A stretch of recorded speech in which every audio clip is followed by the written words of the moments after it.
Muchas gracias por estar en este espacio que ya se aproxima a los 3, 4 meses desde que iniciamos. Entonces, en el día de hoy, pues tenemos dos conferencistas que van a hablar del problema de tierras en Colombia, en La Mojana, perdón. Una de ellas es Claudia Camacho, Juana Camacho, perdón, del Instituto Colombiano de Antropología e Historia, y Claudia Rodríguez de la Escuela Superior de Administración Pública. Ellas decidieron hacer esta presentación en dúo. Primero va a hablar Juana, luego va a hablar Claudia. Una cosa particular es que, como ya lo mencioné un poquito antes, es una de las primeras charlas que no está enfocada en el problema del agua o de las inundaciones en La Mojana, sino está enfocada en el problema de tierras y parcelas en La Mojana. El título de la charla en general es Tierra, Parcelas y Economía Campesina en La Mojana. Entonces ya les voy a presentar yo esto. Denme un segundo.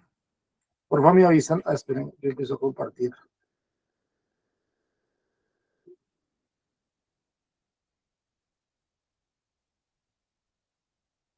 Por favor, me dicen cuando vean la pantalla. Ahí ya la están viendo, perdón. Sí, profe, ya se está viendo. Listo, entonces voy a...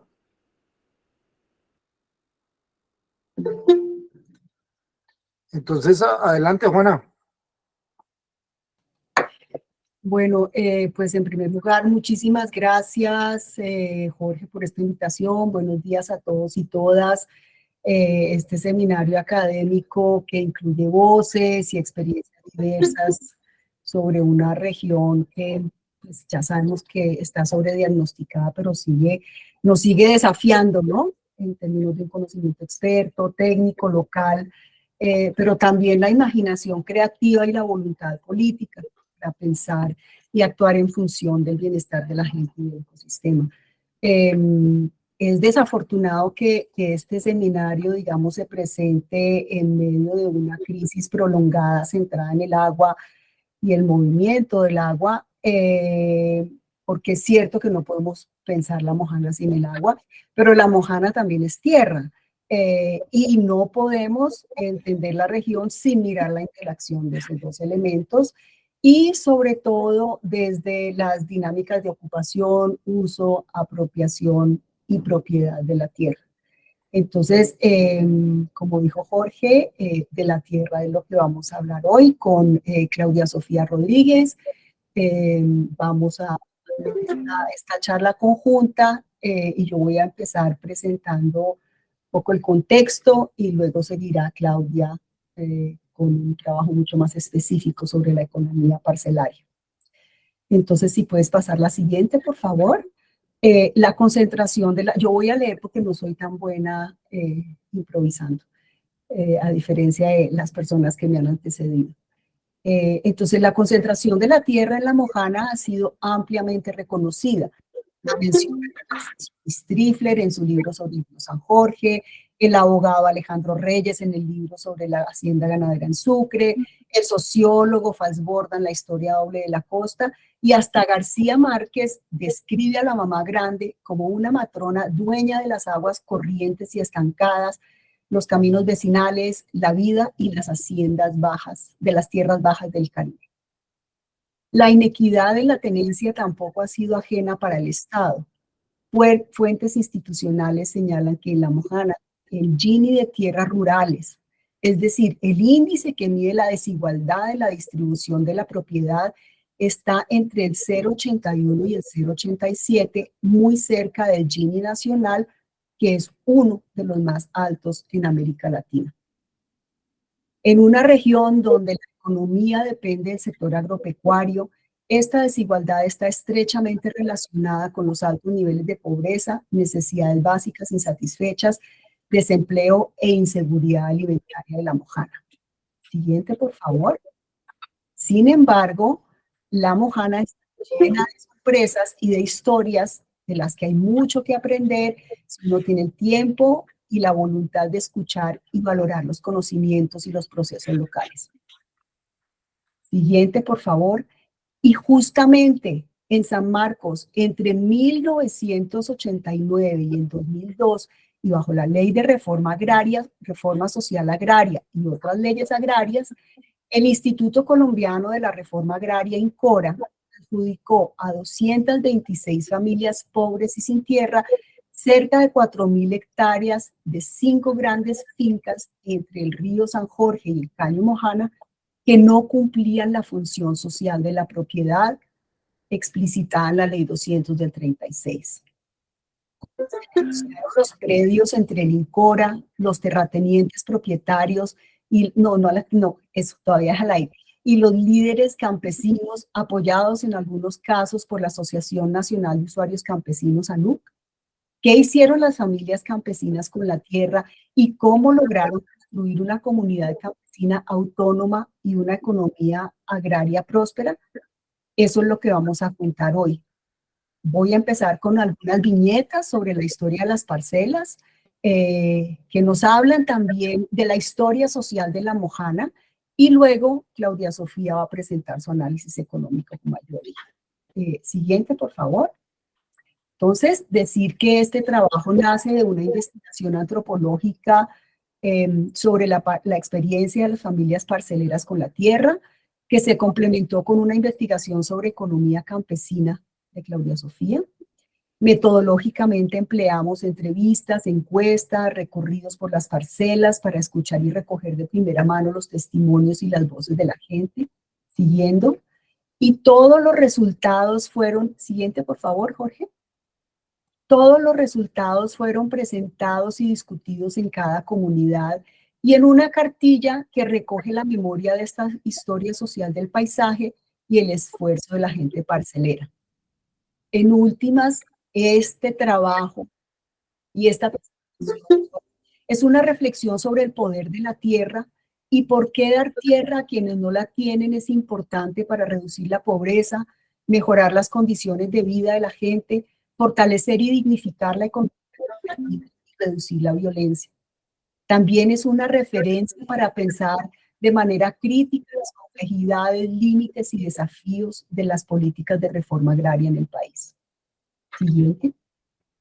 El contexto social, político y normativo de esta historia es la Ley de Reforma Social Agraria, la Ley 135 del 61, impulsada por el presidente Carlos Lleras Restrepo en respuesta a la profunda desigualdad en la propiedad de la tierra y la necesidad de modernización y productividad agraria. Los 60 y 70 fueron tiempos de invasiones, tomas y recuperaciones de tierra bajo el lema "La tierra para el que la trabaja". Una lucha de hombres y mujeres campesinas y aparceras por el acceso y la redistribución de la propiedad que tuvo mucha fuerza en el Caribe, Sucre y Córdoba especialmente, pero que también fue fuertemente reprimida. Siguiente. La ley 135 introdujo 3 elementos importantes para nuestro caso de estudio que tenemos que tener en cuenta. En primer lugar, el régimen parcelario como un orden jurídico especial de adjudicación de parcelas a campesinos sin tierra, la tierra en predios comprados o expropiados por el Estado dentro de la frontera agrícola y en baldíos de la nación. En segundo lugar, la unidad agrícola familiar o UAF como medida del tamaño de la parcela para la familia campesina y generar ingresos. La UAF tiene la particularidad de que no se puede dividir, ni fraccionar, ni acumular para evitar el minifundio y la concentración. Y su tamaño varía según la región. En este caso, la UAF de La Mojana está entre 31 y 41 hectáreas. En tercer lugar, el común y proindiviso como modalidad de adjudicación parcelaria.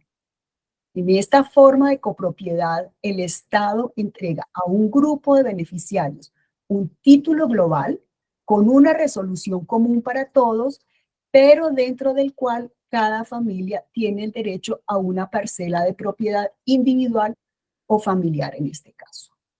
Esos tres elementos de este proceso parcelario en la mujer. Siguiente, por favor. Ahora sí, arranquemos entonces con esta historia que empieza a mediados de los 80, cuando un grupo de campesinos invadió una parte de la finca donde trabajaban arreglando alambres. Era La Gloria, a orillas del río San Jorge, colindante con el Algarrobo y el caserío de Segeve. El dueño era Julio Naisir, también conocido como Loco, un inmigrante alemán muy sagaz que pasó de vender bolsas de maíz para mantener a su familia a ser uno de los hombres más poderosos de la región. La finca estaba abandonada, nadie la cosechaba y el ganado estaba envejecido y sin hierro. De a poco, hombres y mujeres empezaron a ir de noche, caminando, a tumbar y quemar monte para sembrar arroz. Al enterarse del asunto, llegaron otras familias de Rabón, Cecilia, Ayapel, El Totumo y Caimito. Dormían y cocinaban en ranchitas escondidas en el monte para no ser vistos, porque temían ser desalojados a la fuerza y con violencia, aunque esta fue una invasión pacífica y respetuosa. El asadón era su principal herramienta de lucha. Cada uno hizo su cuarterón o media hectárea. Querían demostrar que esa tierra era trabajada por los campesinos y que merecían poseerla. Apoyados por líderes con experiencia organizativa, gestionaron la posesión ante el INCORA en Sincelejo y formaron un comité de selección para escoger los beneficiarios. Según la ley 135, los aspirantes tenían que ser familias con hijos, no poseer tierras, no tener antecedentes judiciales ni vínculos con el conflicto armado. En ese entonces se confiaba en la palabra y la buena fe de la gente del campo. Siguiente, por favor.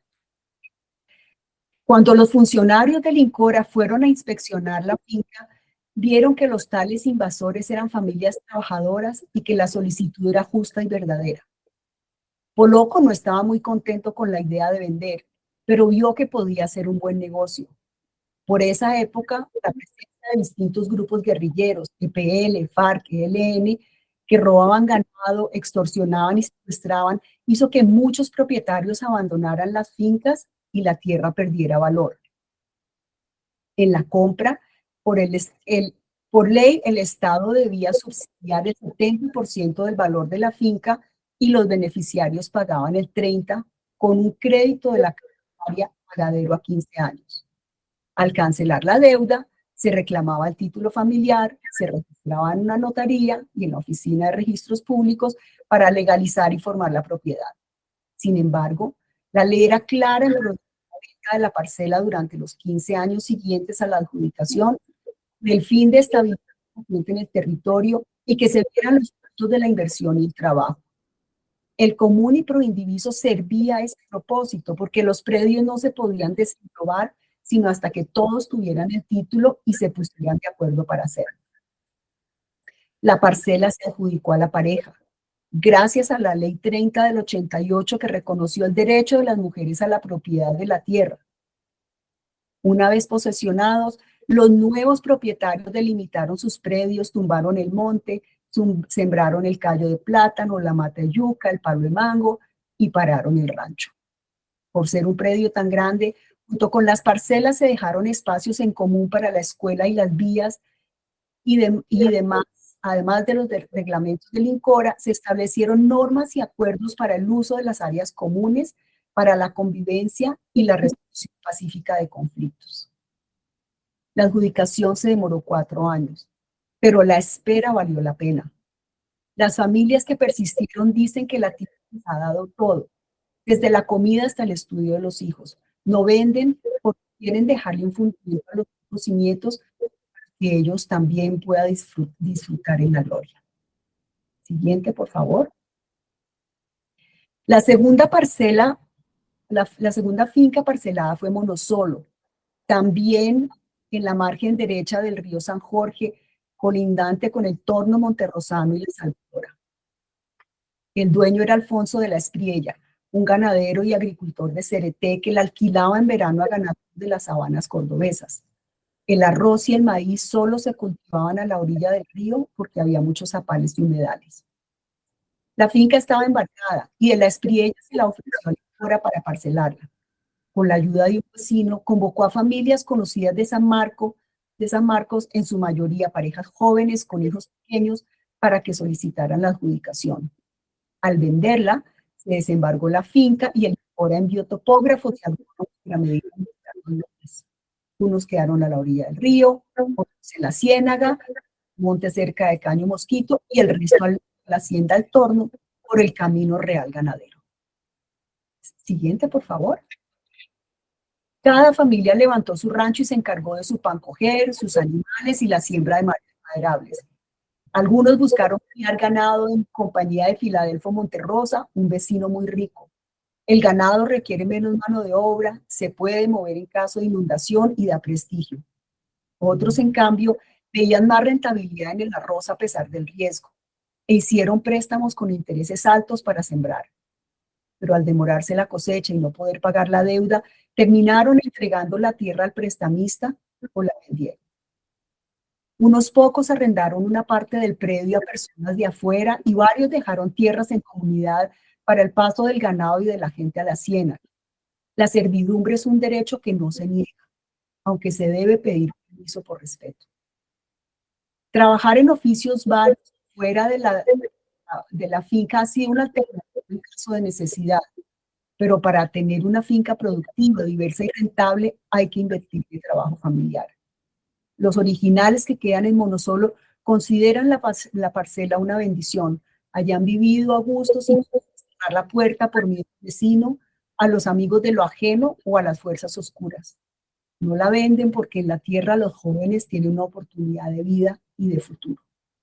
Siguiente, por favor. Venecia es el tercer parcelamiento entre el San Jorge y el Caño Viloria. Originalmente había sido parte de la finca La Mancha, un gran predio de Miguel Raad, uno de los primeros sirio-libaneses en la región, que tenía tanto dinero que no marcaba el ganado porque todas sabían quién era el dueño. Raad heredó una parte a su hijo, quien le puso Venecia como la construida sobre el agua. Después de cultivarla por unos años, Raad la vendió a un agrónomo paisa de apellido Maya que vivía en San Marcos. Maya mecanizó el cultivo y lo fumigaba con avioneta. Era la época de la bonanza y acumulación. Pero a finales de los 80, acosado por la policía, Maya ofreció la finca Lincora y organizó a sus trabajadores para que la adquirieran. Al principio, el Lincora dio un concepto negativo de la finca porque era muy baja y se podía inundar. La hacía no productiva todo el año. Pero los campesinos insistieron en que sí servía para todo y que se podía aterrar. Los funcionarios del Lincora no entendían lo que era la vida anfibia. Siguiente. Venecia tiene forma de culebra y está atravesada por humedales. Por su tamaño y forma, se dividió en 3 sectores, cada una al lado de un cuerpo de agua. Venecia al borde del río, Venecia 1 al borde del río, en Caño Mosquito y Venecia 3 a orillas del Viloria.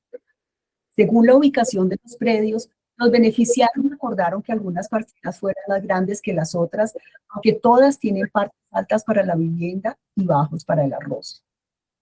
Mientras paraban los ranchos y la finca, las familias se servían la una de la otra, colaboraban rozando aquí y otro día allá, pagándose los favores.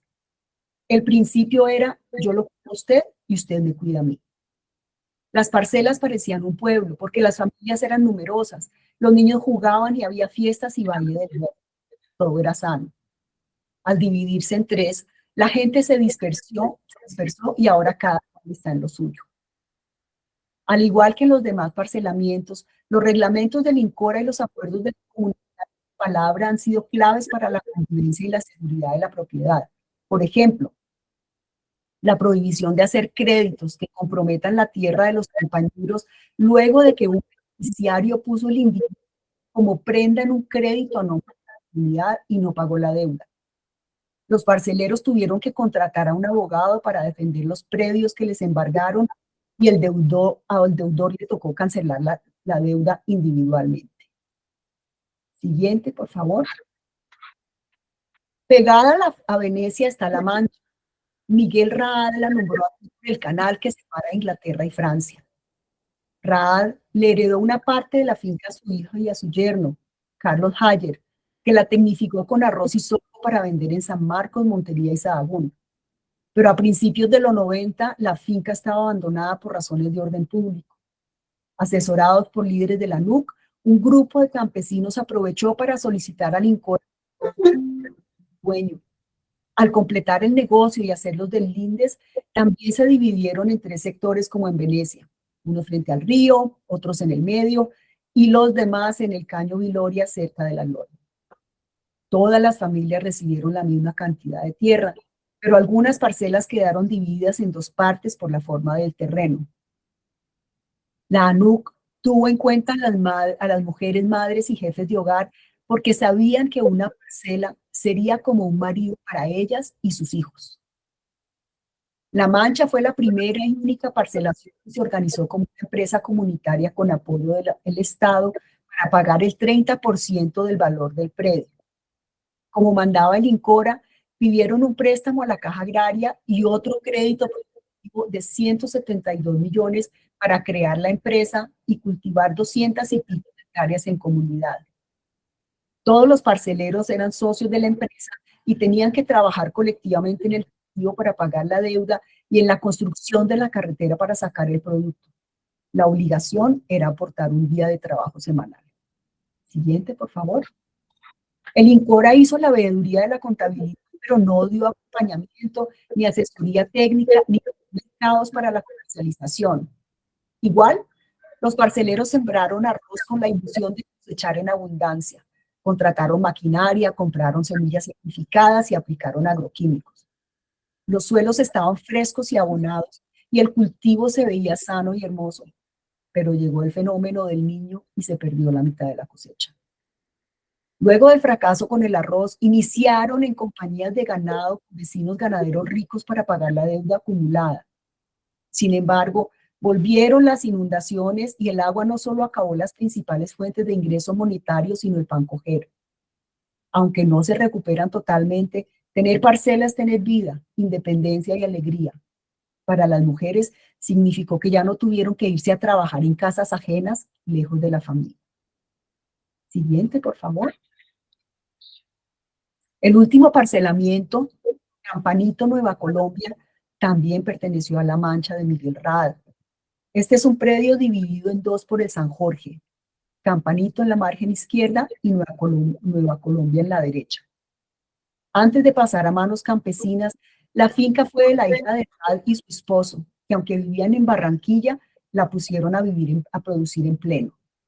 Ellos luego la vendieron a Julio Elías Nader, ganadero y comerciante de Sahagún, y este a su vez la vendió a Joaquín Guerra Tulena, otro ganadero y comerciante de Sincelejo. Ninguno habitó el predio, estaba a cargo de los administradores. La finca fue parcelada bajo la Ley 160 de 1994 en condiciones parecidas a todas las anteriores. La sorpresa, sin embargo, estuvo cuando al hacer la mensura se encontraron 300 hectáreas de ciénaga que por ley no se podían titular. La ANUC notificó a la Procuraduría y las aguas quedaron fuera de la negociación. Siguiente, por favor. Al momento del pago del 30% que le correspondía a los adjudicatarios, se estaba liquidando la Caja Agraria y no había manera de solicitar un crédito. El INCORA entonces autorizó que los parceleros cancelaran directamente a Guerra en cuotas anuales por 5 años. Las familias se asociaron en una cooperativa arrocera con el anhelo de producir y abonar la deuda. Sin ayuda del Estado y con préstamos al interés y un crédito de Fedearroz, sembraron de 200 hectáreas de arroz. El primer año no lograron producir nada e incumplieron la primera cuota. Así que se dividieron en 3 grupos que pagarían su propia deuda. Después de varios años de muchos tropiezos y esfuerzo duro y sostenido, finalmente pagaron todos los préstamos y decidieron separarse y trabajar por su cuenta. En el camino, algunos socios que no lograron cubrir la deuda inicial tuvieron que entregar la tierra a los prestamistas usureros o venderla. La asociatividad es un reto organizativo, económico y humano que deja muchas enseñanzas y frutos. En este caso, trabajaron juntos mucho tiempo sin maltratarse y lograron liberar la tierra de la cual disfrutan hoy. Siguiente.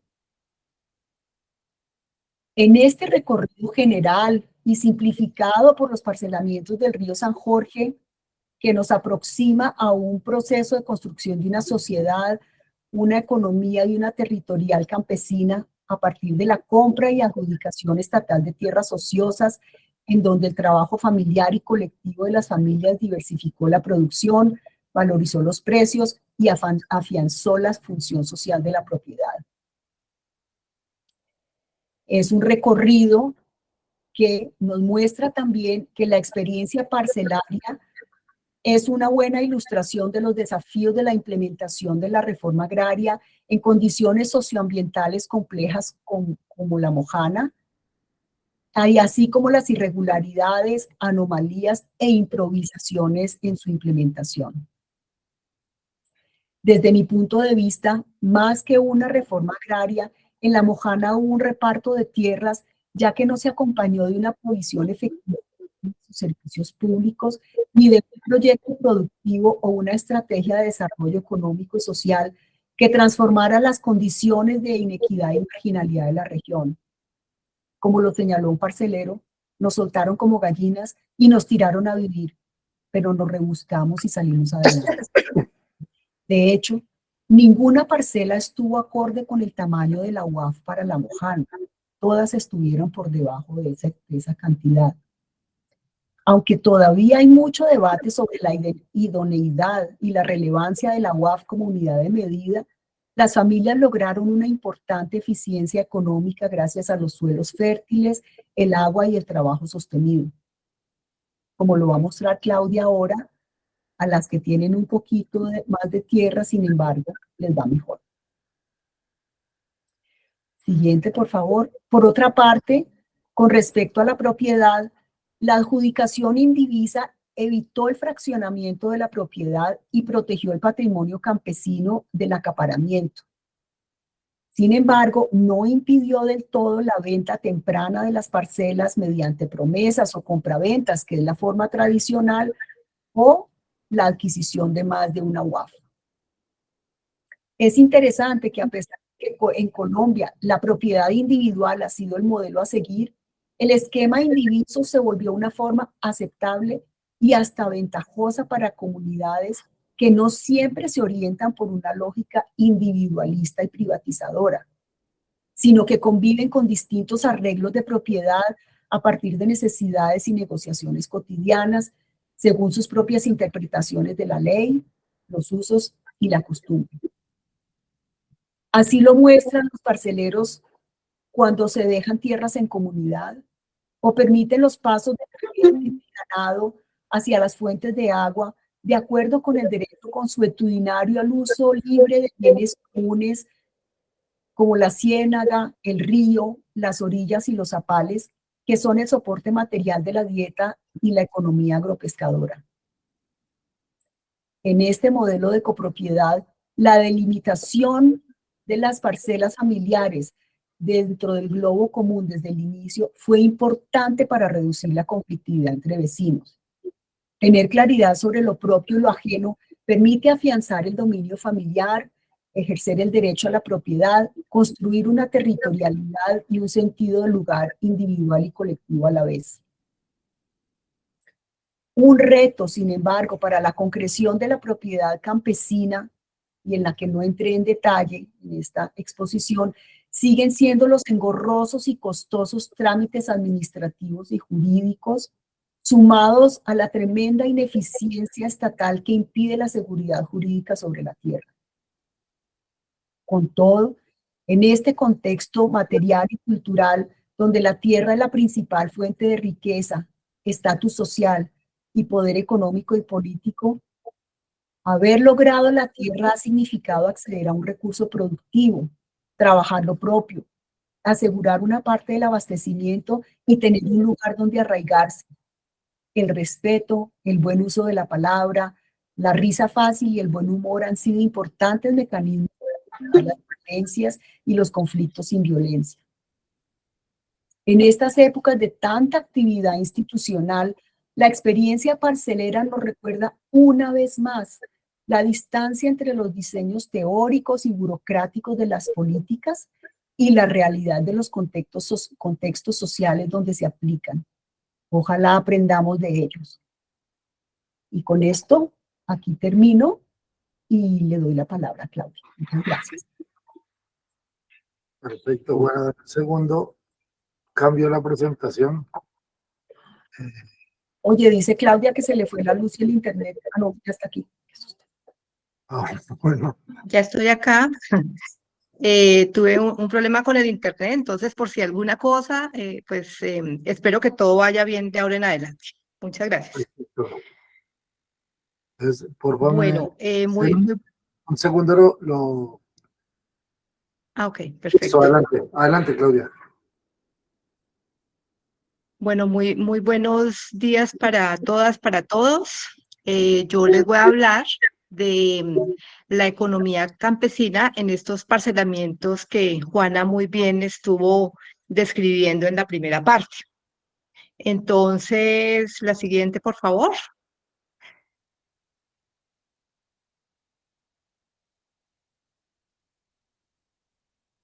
Bueno, en la primera parte les hablaré de la investigación como tal, luego de la metodología, los resultados y ya las conclusiones de lo que se estuvo trabajando en el marco de esta economía campesina de las parcelas. Adelante.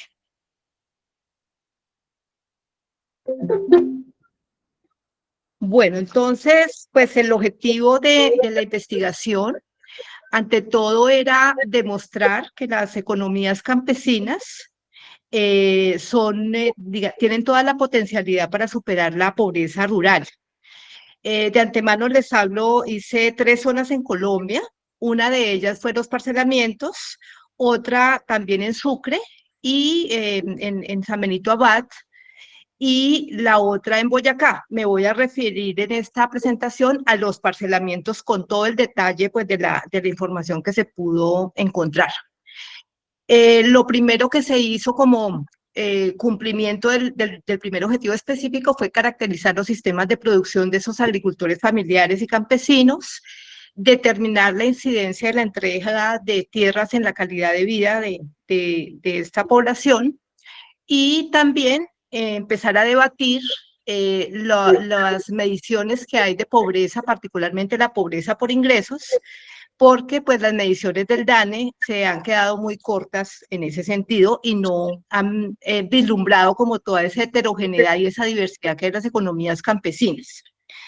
En La Mojana, pues hay muchos sistemas productivos. Aquí en las fotografías se puede apreciar pues la ganadería, el arroz como un cultivo muy importante y también tenemos pues la pesca y la caza. Cuando hablamos de las economías campesinas, de entrada sabemos que son diversas, es decir, que prácticamente en una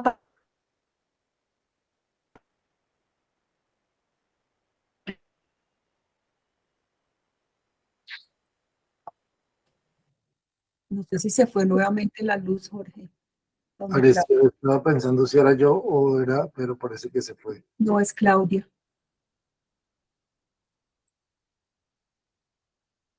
Esperemos un momentico a ver si retorna.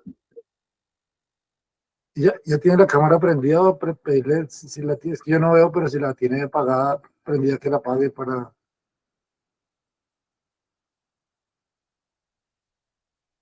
Yo creo que ya debe estar tratando de conectarse entonces por el celular.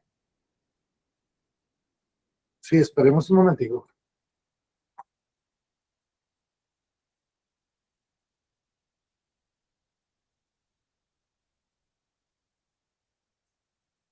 Bueno, tal vez yo les puedo ir contando un poquito y precisamente el trabajo de Claudia surgió a raíz de haber encontrado esta experiencia de las parcelas que me llamó mucho la atención y de haber visto esta forma de adjudicación tan particular, pero sobre todo de ver, de preguntarnos qué pasa cuando a la gente le dan tierra. Un anhelo histórico en Colombia, un problema sentido, una raíz de mucha de la violencia en el país.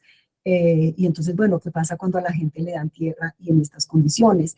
Y yo le propuse a Claudia Sofía en ese momento que empezaba a pensar dónde hacer su tesis doctoral, bajo la dirección del profesor Jaime Forero, un profesor por mucho tiempo en la Universidad Javeriana, un campesinólogo, especialista en microeconomía campesina, y decidimos que La Mojana podía ser uno de los lugares de observación, comparado además con Boyacá, como dijo Claudia, un contexto absolutamente distinto, y precisamente ese contraste era el que iba a dar elementos para pensar qué es esto de la economía campesina, su viabilidad, su eficiencia, su efectividad en relación con la pobreza, con la eficiencia económica, y en general, digamos, con una calidad de vida distinta.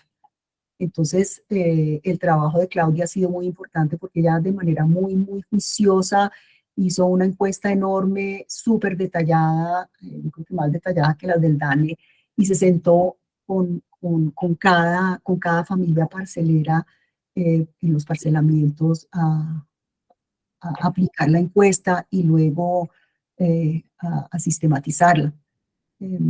Y esa pues es uno de los fundamentos de su tesis doctoral. Entonces creo que ella sí nos ofrece, digamos, de manera empírica, con un gran trabajo juicioso, ¿no? Cuantitativo, datos muy robustos para hacer las afirmaciones que ella va a hacer sobre la eficiencia de estos sistemas productivos y la relevancia de entregar tierra. Muy importante. Sí, y creo que eso añade, digamos, se añade o complementa, digamos, una serie de estudios que se han venido haciendo con el profesor Jaime Forero, algunos de sus estudiantes y otra gente que trabaja en economías campesinas para demostrar precisamente la viabilidad de estos sistemas. Bueno, Dale, ya Claudia. estoy por acá, ¿me escuchan? Sí, perfectamente, mejor que antes. Listo, perfecto, muy bien. Entonces, la siguiente, por favor. Bueno, como ya Juana lo estuvo mencionando, eh,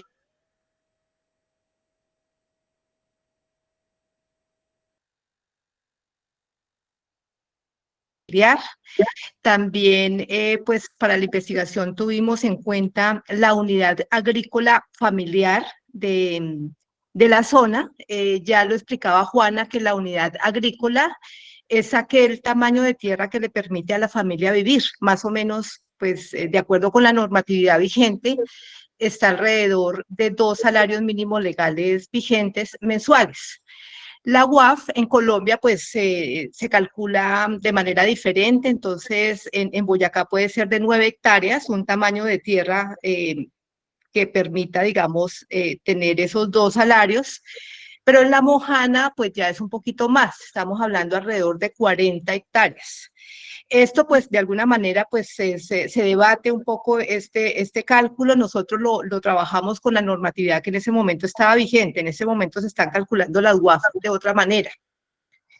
Entonces, esa fue, pues, nuestra forma de revisar los grupos que íbamos a trabajar allí en los parcelamientos. Tenemos que los grupos se dividieron en 3 estratos, unos muy pequeñitos, otros medianos y otros un poquito más grandes. En general, las parcelas que se entregaron fueron alrededor de 20 hectáreas en promedio, y la mayoría de los parceleros está en el estrato mediano. Adelante. Aquí, pues, más fotografías que dan cuenta de esa diversidad productiva en la zona. Entonces, ya les había hablado del arroz, de la pesca, de la ganadería, pero también encontramos caña panelera, encontramos frutas, encontramos hortalizas y vemos una gran diversidad. Adelante. Bueno, algunas características de esta zona que también ya la mencionaba Juana hace un rato. Estamos pues a 28 grados centígrados. Cuando entramos a la zona estuvimos revisando los índices de pobreza rural, que en ese momento se calculan pues con el índice de pobreza multidimensional. Estaban bastante altos, es de las zonas que tiene más alta pobreza. Una ruralidad bastante alta, el Gini de tierras que ya lo mencionaba, es un índice bastante alto. Y de alguna manera, pues para escoger esta zona, nosotros quisimos escoger zonas donde había pobreza alta y dinamismo productivo un tanto medio en Colombia. Entonces, son zonas de alguna manera como con estas características de entrada, los parcelamientos pues la cumplían. Adelante. Ya los parcelamientos tenemos a Venecia, Monosolo, Campanito, La Mancha y La Gloria. Allí pues diversidad de cultivos, esto fue algo pues un hallazgo muy importante encontrado allí. Ahí pues en esta diapositiva se muestran los que ya les mencioné y otros más: pepinos, habichuelas, maíz, guayabas, guamas, cocos. Por el lado pecuario, pues también múltiples productos: vacas, gallinas, pollos, pavos, cocadas, cachamas, peces. Y todo esto, pues, teniendo en cuenta que el estudio lo que se aproximaba era revisar esa economía campesina, fruto, pues, de haber entregado, pues, las tierras a los parceleros. Entonces, pues, nosotros hicimos como todo una cuantificación de todas estas cosas en los sistemas productivos de estos parceleros. Adelante. El instrumento metodológico que nosotros utilizamos fue pues, a partir de hacer una muestra en cada uno de los parcelamientos, hacer una entrevista con un formulario muy detallado para revisar toda esa economía campesina. Nosotros cuantificábamos todas las actividades, revisamos muchísimo las ventas, pero también todo lo no monetario, que es muy importante allí en La Mojana, o sea, todo el autoconsumo, esos intercambios recíprocos que se hacen entre vecinos, el uso de la mano de obra familiar. Entonces estuvimos revisando todo esto. También, dada la complejidad pues, de estudiar estas economías, pues hicimos también algunos ejercicios económicos con los campesinos, de preguntarles cómo funcionaban cada uno de sus sistemas productivos, de sus cultivos. Y pues allí hicimos como toda esa aplicación del formulario. En algunos momentos, bueno, si bien este formulario se aplicó al jefe del hogar, también estuvimos trabajando con sus cónyuges, también con las mujeres, porque pues ellas también manejan ciertas actividades productivas en los predios. Adelante. Como les decía, nosotros en cada parcelamiento dividimos entre los más pequeñitos, los medianos y los más grandecitos, y lo llamamos estrato microfundista, estrato minifundista y estrato de los pequeños. Fíjense que todos estos nombres pues están dando cuenta de que en general son pequeñitos, ¿cierto? Ellos, creo que solamente un caso pudo alcanzar la unidad agrícola familiar de la zona, de resto todos eran pequeñitos. Y la mayoría concentrados en el estrato medio, que es el que está dando cuenta más o menos de 20, 22 hectáreas. Entonces hicimos ahí como toda esa estratificación. Fuimos muy cuidadosos también porque nosotros estábamos utilizando pues herramientas cualitativas, pero también cuantitativas para tener representatividad estadística. Entonces nosotros analizamos 55 casos en total, que nos dan una representatividad estadística de 216. En eso fuimos pues bastante cuidadosos. Adelante.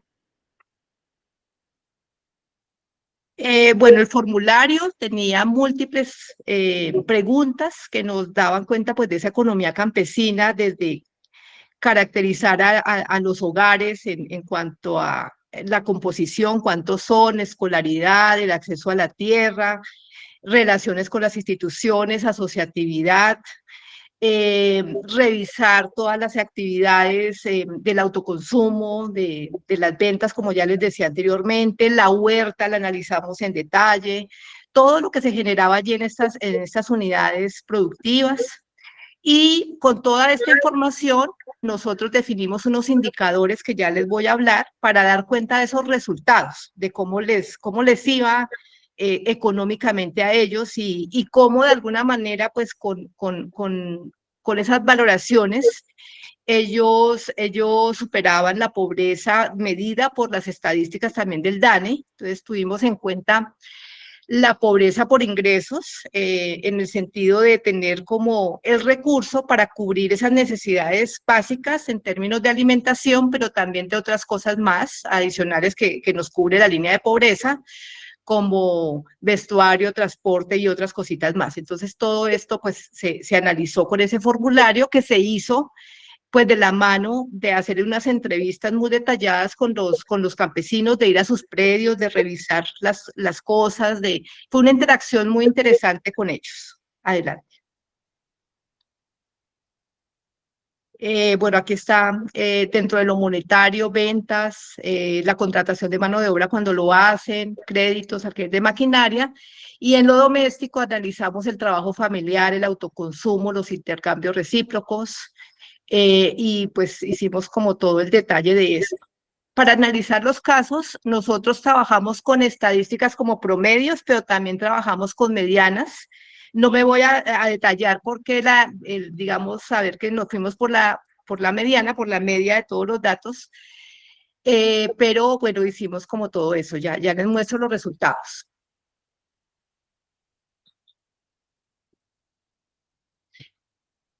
Bueno, entonces,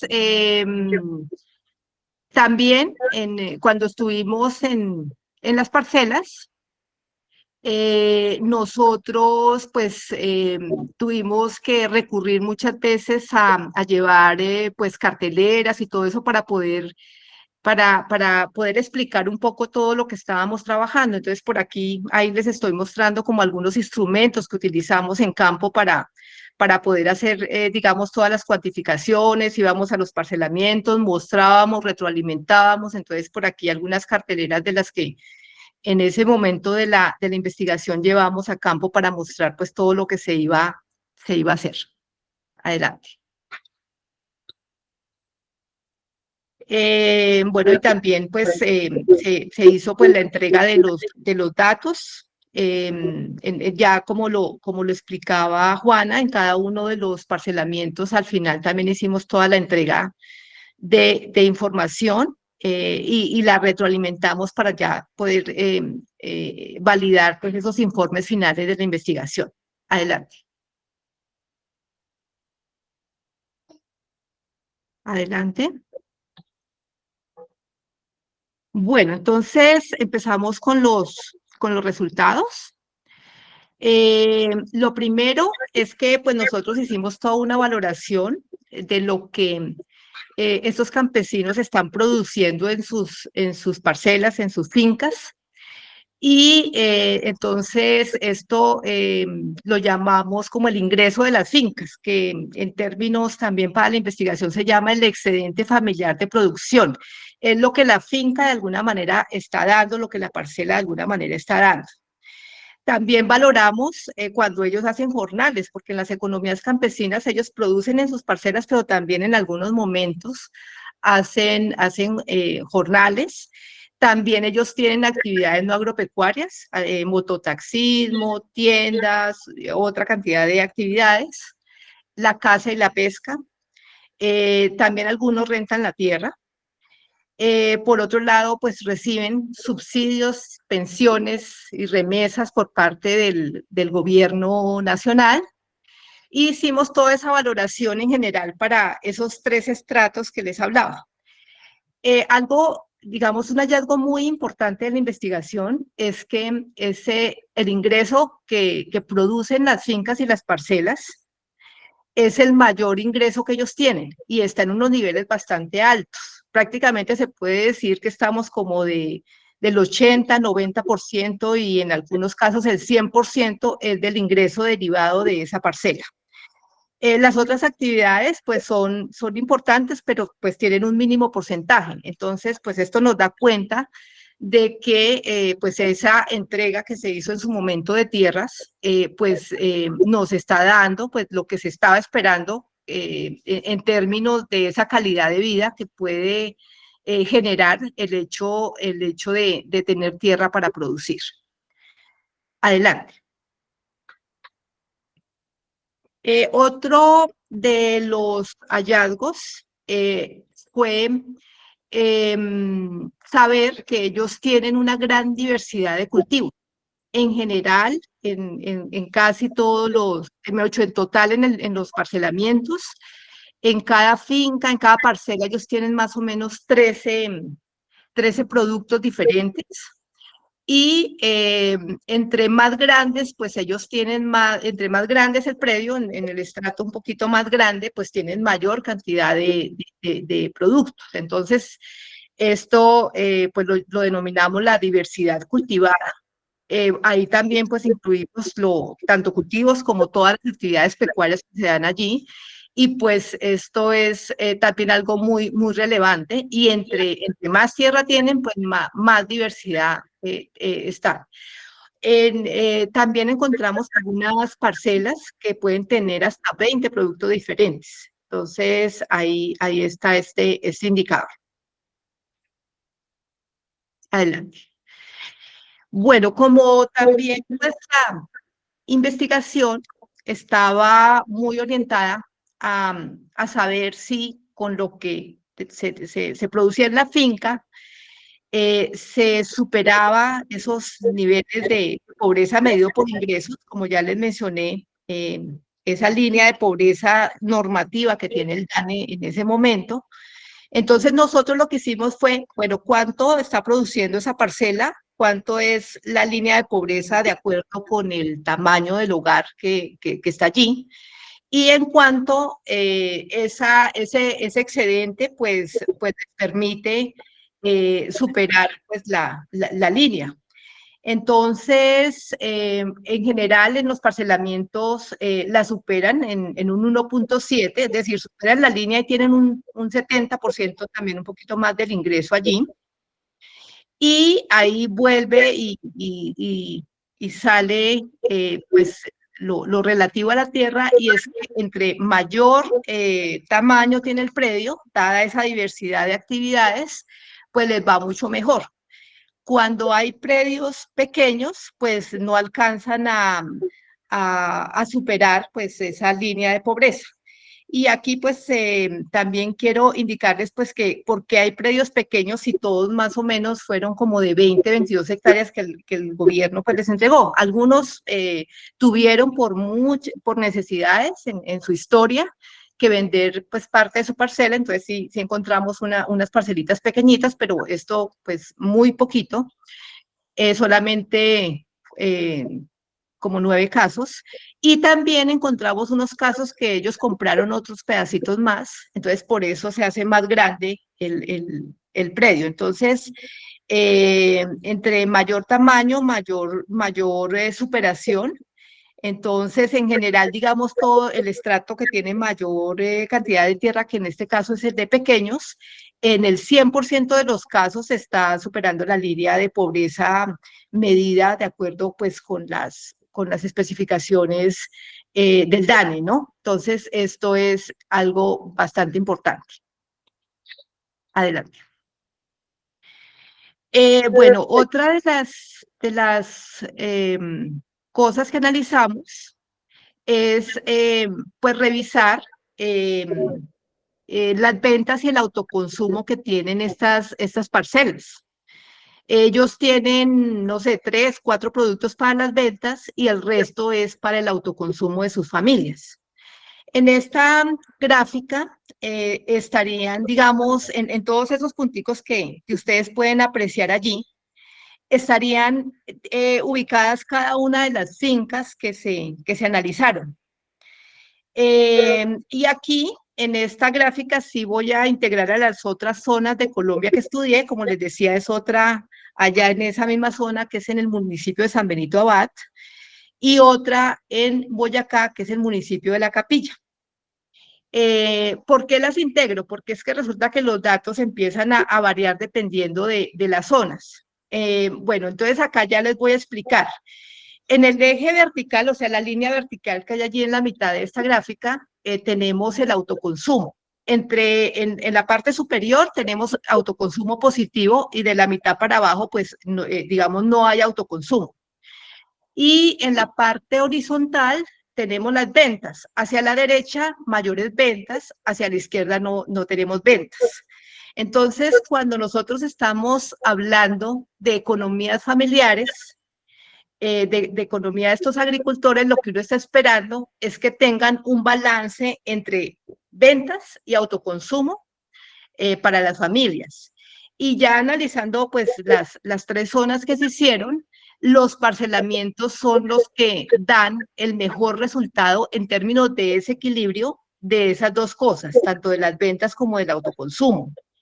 La grafiquita salió allá estadísticamente, pero fue bastante contundente en ese sentido, porque pues los agricultores familiares manejan esa combinación de esas actividades monetarias con las ventas y tienen el autoconsumo, y eso de alguna manera pues también los hace más resilientes a todas las situaciones que ellos pueden tener.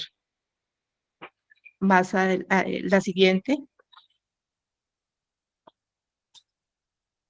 Bueno, también nosotros revisamos un concepto que para la agricultura familiar es muy importante y se llama la eficiencia económica ampliada de esa agricultura familiar y campesina. Entonces, esto ya va más allá de todos estos cálculos económicos, pero también están dentro de lo económico y tienen que ver con la generación de empleo, tienen que ver con la distribución del ingreso, tienen que ver con la seguridad alimentaria, con la biodiversidad. Y para efectos de la información que nosotros encontramos, entonces estimamos el empleo.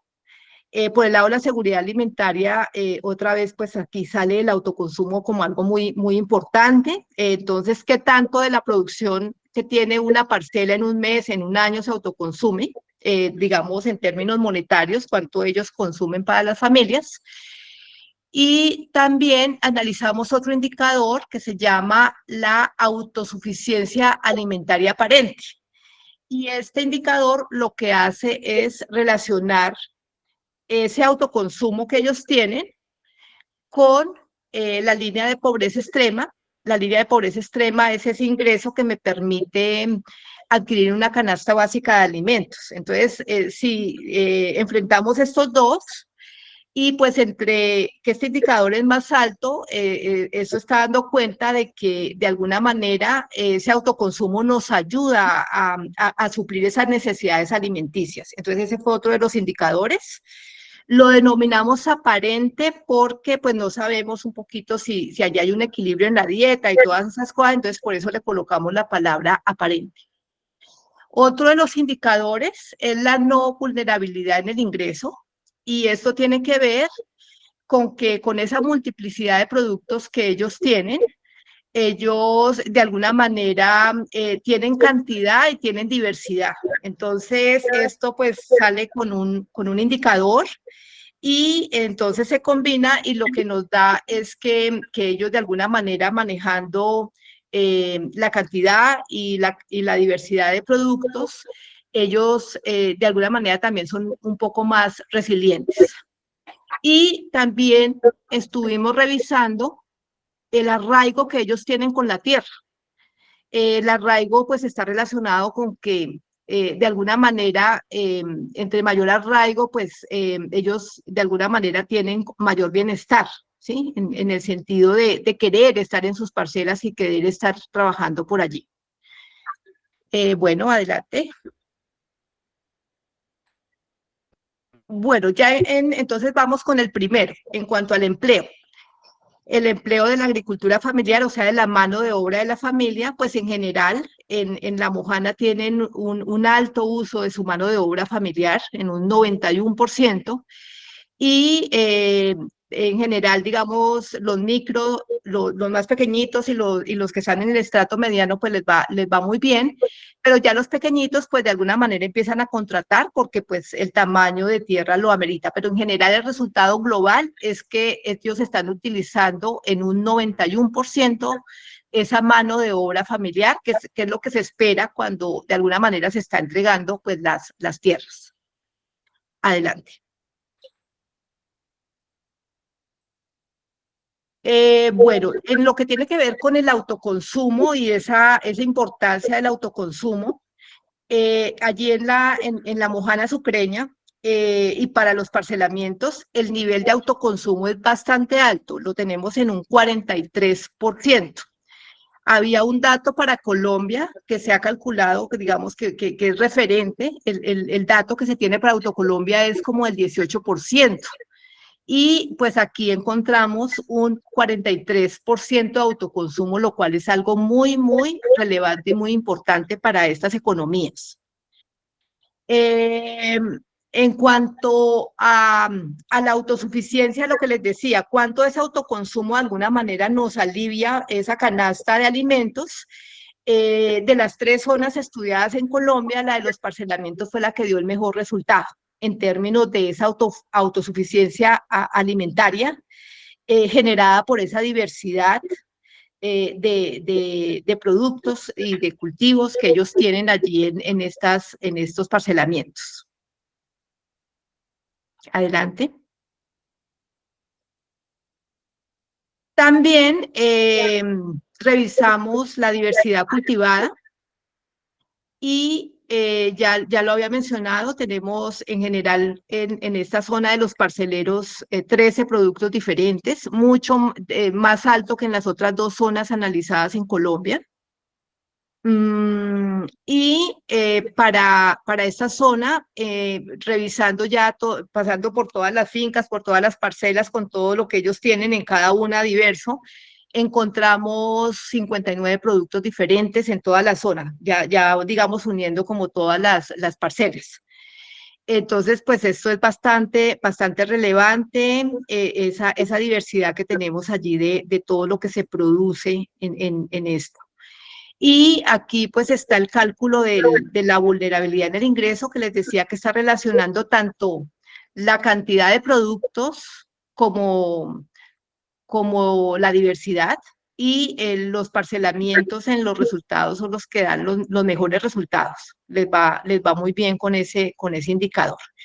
Y entre mayor diversidad cultivada, hay menor vulnerabilidad en el ingreso. Entonces, ellos les va muy bien. Adelante. Bueno, también nosotros, como ya lo mencionaba, en relación con el arraigo por la tierra, hicimos una pregunta en la investigación y tenía que ver con si ellos venderían su parcela. Y pues allí encontramos que en el caso de los parcelamientos, ellos dan un no contundente, ellos están allí, tienen calidad de vida, han estado, digamos, trabajando su tierra y están de alguna manera bien. Entonces ellos en todos los formularios, encuestas, todo lo que hicimos, pues no, ellos dicen no vendemos nuestra tierra. Y aquí pues también quiero colocar algunos nombrecitos de las parcelas cuando ellos llegaron allí y tiene que ver con esa esperanza que ellos tenían de esas parcelas. Ellos le colocaron nombres como el Amparo, el Socorro, Nueva Esperanza, el Refugio, la Bendición. Por allí hay otro nombrecito como que no se sabe todavía, que ellos estaban también llegando y pues no tenían ahí certeza de muchas cosas. Entonces, esto también da cuenta pues de esa esperanza que ellos en su momento tuvieron cuando llegaron a las parcelas. Bueno, entonces acá ya voy a las conclusiones de este estudio.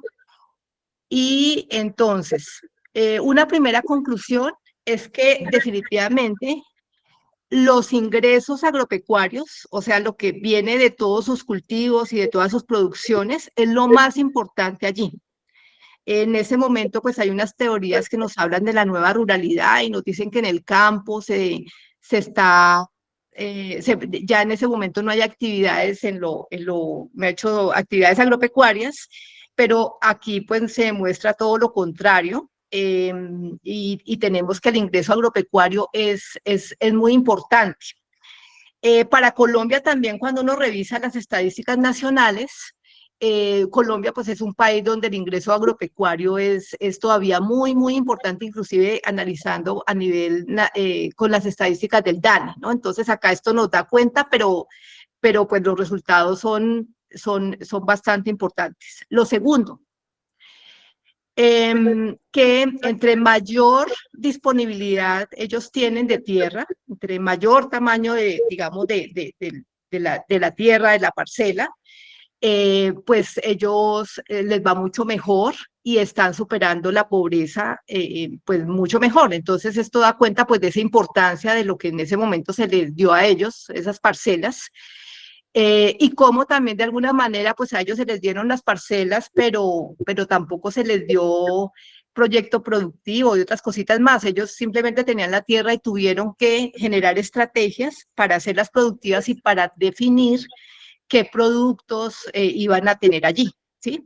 Aquí hay algo también muy relevante y es saber que cuando uno pues está haciendo esos trabajos de campo, cada parcela es completamente diferente a otra, cada cual decide qué producir. Entonces, es una diversidad muy grande en esta economía campesina. También con las estimaciones que nosotros hicimos, pues este ingreso que ellos reciben en sus parcelas está superando ampliamente el salario mínimo legal corriente de la zona. Entonces, esto pues les va mucho mejor que quizás de pronto, digamos, hacer actividades de jornaleo y demás, cuando uno revisa todas las actividades allí. Y aquí, pues, es importante, pues, esa valoración del autoconsumo que se hizo y que de alguna manera, si lo miráramos también en las cifras del DANE, pues el autoconsumo no se valora muy bien en Colombia, en esas estadísticas nacionales, pues porque no tienen el detalle de información que tuvimos nosotros pues, con el estudio. Este estudio también nos estaba complementando otros estudios que se habían hecho en otras zonas de Colombia, en el cual pues se dice que los agricultores familiares son eficientes, y entonces pues estamos ahí ratificando en unas zonas escogidas con altos niveles de pobreza, con mediano dinamismo productivo, ¿cierto? No son como los más productivos de Colombia, entonces nos dan resultados en el mismo sentido, para decir pues que las economías campesinas en general en nuestro país tienen un potencial muy importante, nos están aportando muchísimo para esa superación de la pobreza. Nosotros también pues, encontramos algunos casos que no les iba bien y empezamos pues a revisar qué es lo que está pasando aquí al interior de esto en el sistema productivo y en los hogares. Y pues encontramos que buena parte de estos casos estaba relacionado con que ese productor familiar está pasando por enfermedad o hay discapacidad o también pues la vejez, ¿cierto? Pues acordemos, como lo mencionaba Juana, pues estas parcelas se entregaron en los años 80, pues ya varias de las personas pues en ese momento son mayores, ¿no? Entonces, esto pues es importante dejarlo evidente. También la variabilidad climática, porque el clima, cuando hay inundaciones, como en este momento están pasando en La Mojana, pues se les afecta a las producciones en un momento dado. Entonces, esto pues también incide en los resultados económicos. Entonces, pues analizamos, inclusive había algo que yo no entendía muy bien, ellos pues manejaban en buena parte de las parcelas, pues ellos también tienen ganadería. Y entonces ellos a veces tenían prelación por la ganadería. Y yo decía, pero si con los cultivos les va muy bien, ¿por qué se van a actividades ganaderas que muchas veces no generan un ingreso como lo puede generar de los cultivos?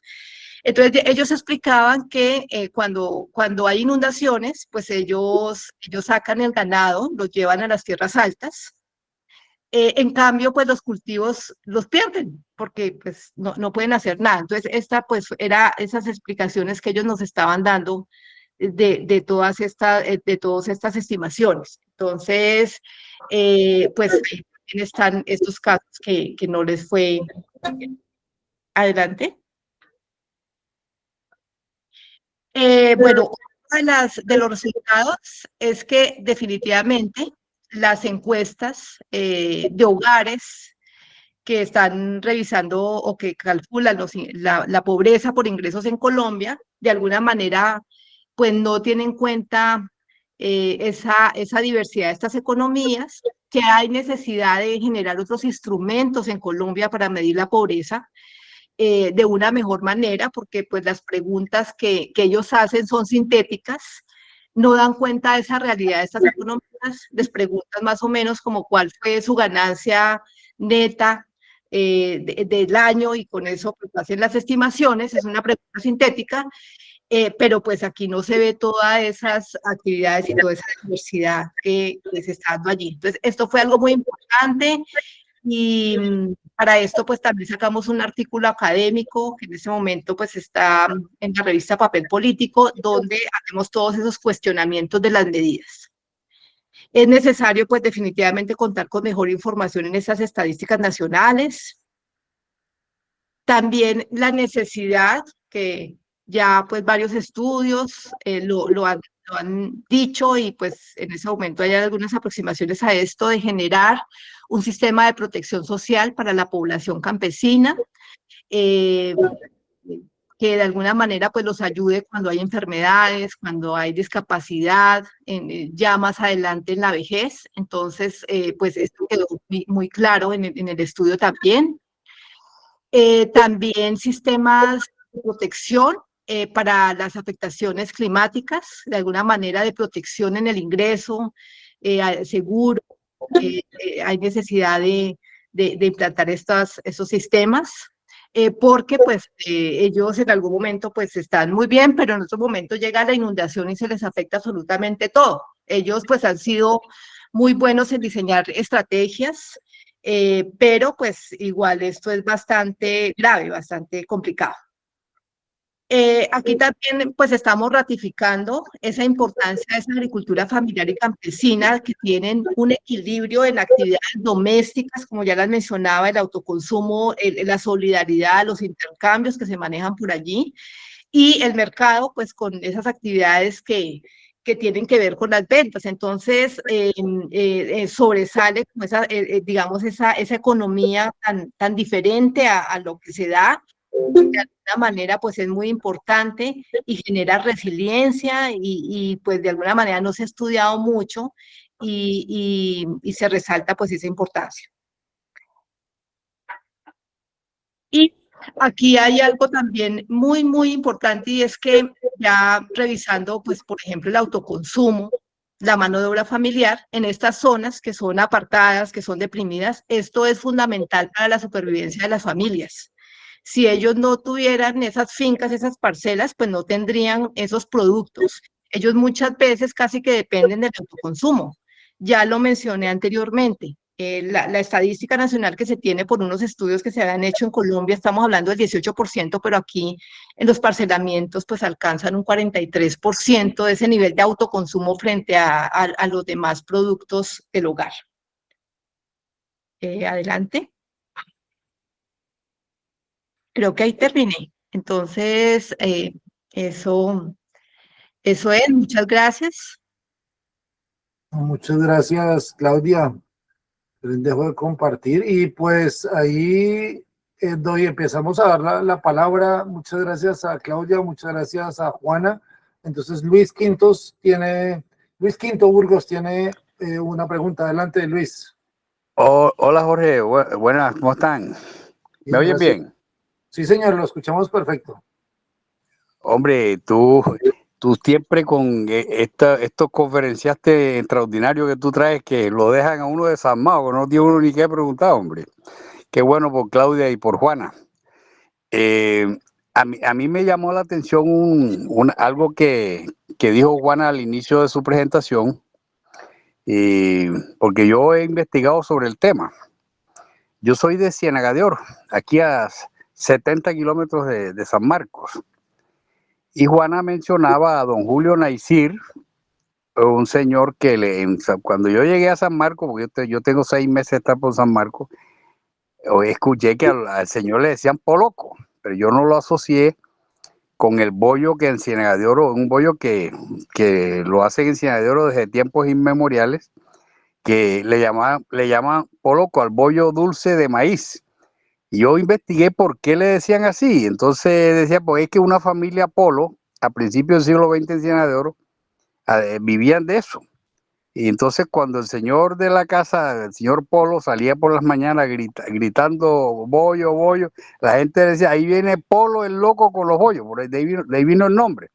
Cuando yo llego a San Marcos veo que al señor Lulio, al papá de los Naisir de la generación esta, le decían Poloco, no lo asocié, pero Juana dijo que el tipo vendía bollo.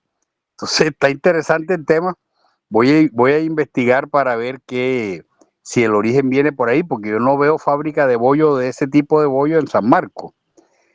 Por lo demás, no, la presentación es tan clara que, mejor dicho, que no sé ni qué preguntarle. Muchas gracias por todo. Muchas gracias, Luis. Con gusto, Jorge. Señor. No, muy agradecido por ti, por estos seminarios que son extraordinarios y muy académicos. No, muchas gracias por asistir. O sea, aquí seguiremos varios meses más, yo creo. No sé si alguien quiere preguntar. Cuenta conmigo en todas las presentaciones, sí, señor. Excelente.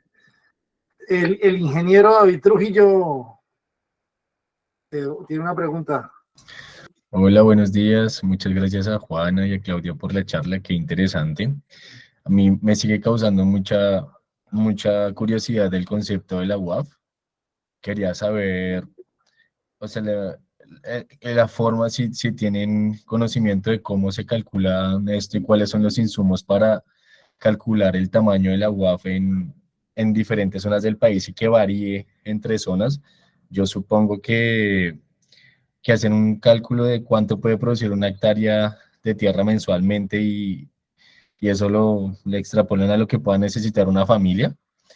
También quería saber si actualmente en ordenamiento territorial se tiene en cuenta este concepto de la UAF. Y ya, muchísimas gracias por la charla. Bueno, David, sí, la UAF tiene que ver con esos ingresos que tú mencionas de cómo se calculan con ciertas actividades comunes que pueda haber en la zona, con ciertos productos que están allí. También tiene que ver con la calidad de los suelos en cada zona. Entonces, pues para eso hay necesidad de hacer estudios agronómicos. Tiene que ver también como conexión también como digamos, como a las ciudades. Entonces son muchos criterios, tiene múltiples criterios para calcularla.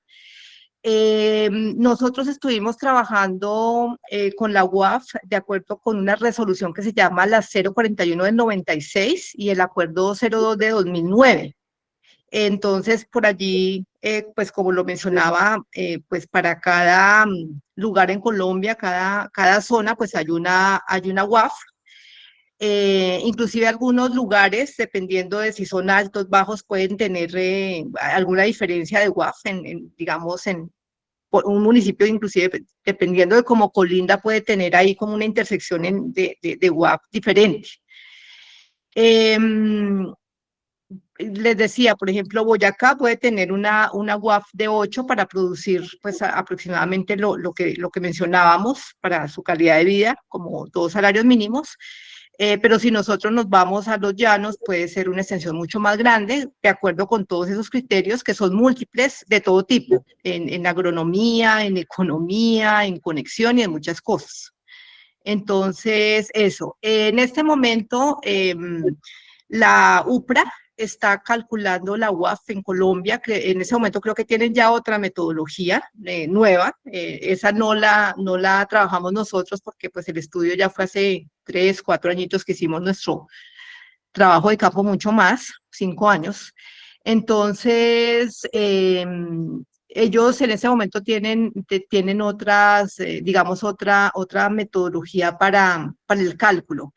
Y creo que tú estabas mencionando al final otra de las preguntas que no la recuerdo, David. Sí, señora, sí, hoy día se utiliza en ordenamiento territorial, si los POT Ah, involucran esto, este concepto de la UAF. claro que sí, y ellos están trabajando pues en eso, la UPRA particularmente, que es la que está definiendo como el ordenamiento de lo rural. Ahorita, pues digamos, con todo lo que se está haciendo también del catastro multipropósito, de todas estas cosas, entonces, pues con esa nueva UAF, con la metodología que está utilizando la UPRA, se tiene en cuenta, ¿no? Entonces, esto es relevante y pues se utiliza en el ordenamiento territorial. Disculpa, ¿y tú sabes si estas WAF involucran algo de riesgo? Por ejemplo, los susceptibles que son a inundarse y que eso Por disminuya su supuesto, precio. Ok. por supuesto. Esa es otra de las variables que está allí. Muchas gracias. Bueno, Gracias, David. yo tengo unas preguntas que son las siguientes. Bueno, una pregunta general, o sea, ¿hay diferencias significativas en el estudio que hicieron? O sea, cuando uno va a la Mojana, uno se da cuenta que la Mojana, como lo dijo alguna vez el director de gestión integral de recursos hídricos, la Mojana son muchas mojanas. Y cuando uno navega la Mojana, digamos, desde la desembocadura del San Jorge río arriba, uno se da cuenta que la Mojana cambia mucho. O sea, una cosa es la Mojana ya bien abajo, la Mojana. Otra cosa es cuando uno ya empieza a subir de Jegua y empieza a llegar más o menos a San Marcos, y otra cosa es la Mojana desde de San Marcos hasta Yapel, por decir así. Pero entonces la pregunta que yo tengo, bueno, una de las preguntas es, ¿qué diferencias pudieron darse entre el ejercicio que hicieron en San Benito Abad y San Marcos? Esa es la primera pregunta. La segunda es, cuando uno va a muchos de los corregimientos o centros poblados de la Mojana, uno se da cuenta que al igual que en muchas partes del país, hay más gente mayor que gente joven. Entonces, de los resultados que tú dijiste, o sea, y son contundentes, o sea, para que un minifundio, un microfundio funcione, tiene que haber personas jóvenes que ayuden en las labores de cultivar y de pancoger y demás, para que esto sea, digamos, produzca y se salga de esa línea que mencionaste mucho. Entonces, si los jóvenes se quieren ir ahora, o sea, si los jóvenes ya, o sea, están buscando otras cosas diferentes de ese trabajo duro que puede ser los trabajos agrícolas, que funciona, o sea, ese esquema a futuro funcionaría para salir de la línea de pobreza, o funcionaría otro esquema. O sea, es la segunda pregunta. Y la tercera es, ¿qué porcentaje de los minis y micros son agroanfibios? Es decir, ¿qué porcentaje de ellos también son pescadores cuando toca pescar? Y esas son las tres preguntas. Gracias. Qué pena ahí la longitud. Lo primero, ¿cómo varían esos sistemas productivos dependiendo de dónde estén ubicados? Y particularmente pues con la otra zona que nosotros estuvimos trabajando en San Benito Abad, que fue la vereda Pacifueres por allí. Entonces, pues allí lo que encontramos es que pues no son parcelamientos, ellos tienen unas tierras, no sé, estamos hablando de 5 hectáreas, 3 hectáreas, 2 hectáreas, entonces tienen menos tierra. Y debido a que tienen menos tierra, pues ellos tienen que hacer otras actividades por allí, y las otras actividades pues están muy relacionadas con la pesca y la caza. Entonces allí cuando valoramos todo eso, la pesca y la caza sumaban muchísimo también. Entonces son como las actividades extraprediales porque al tener insuficiente tierra pues no les daban, ¿no? Entonces allí, digamos, esa fue como la otra realidad. Por allí nosotros también hicimos unos ejercicios con pescadores en Segeve, en otra partecita en Segeve que es de pescadores completamente, y pues allí completamente es la pesca, pero también hay algunos pescadores que a veces por ahí tienen una parcelita cercana, entonces cambia totalmente todo. Entonces, pues sí, una diversidad completa, y pues dependiendo de la geografía y de lo que por allí esté y de la tierra que ellos tengan, pues cambian esas actividades productivas. De alguna manera la tierra pensaría que da mayor tranquilidad. Eso es, digamos, frente a la primera pregunta. La otra pregunta que tiene que ver con los jóvenes, que en general, pues digamos en Colombia, pues ya no se encuentran en las zonas rurales. Yo pienso que, digamos, en estas zonas que son de alguna manera apartadas, en esa política del gobierno, ahí debe llegar contundentemente la integralidad que estamos hablando ahorita, de esa, digamos, de desarrollo rural integral. Porque es que, digamos, los jóvenes de Boyacá en la zona rural son diferentes a los de allí, porque en Boyacá por lo menos tienen carreteras para sacar productos y demás. Entonces, allá en La Mojana toca llegar digamos, con más bienes públicos, entonces carreteras, hay que llegar con sistemas pues ahí de riego, quizás aunque ellos tienen agua, pero pues algo un poquito más digamos, más tecnológico. Hay que llegar también pues con la oferta de créditos, con la oferta también de asistencia técnica agropecuaria que les pueda ayudar pues a producir mucho mejor. Y entonces ahí también enlazo un poco como cómo ser de pronto un poquito más productivos. Y ahí me voy a referir un poco a la asistencia técnica y al extensionismo agropecuario en las zonas rurales, pues que no funciona, ¿cierto? Nosotros, digamos, hay unos esquemas que en ese momento los están manejando los privados, y no están funcionando en territorio. Entonces, esto que de alguna manera pues les debe dar guía y debe darle la mano para saber qué producir y hacerlo de una manera eficiente, no está por allí.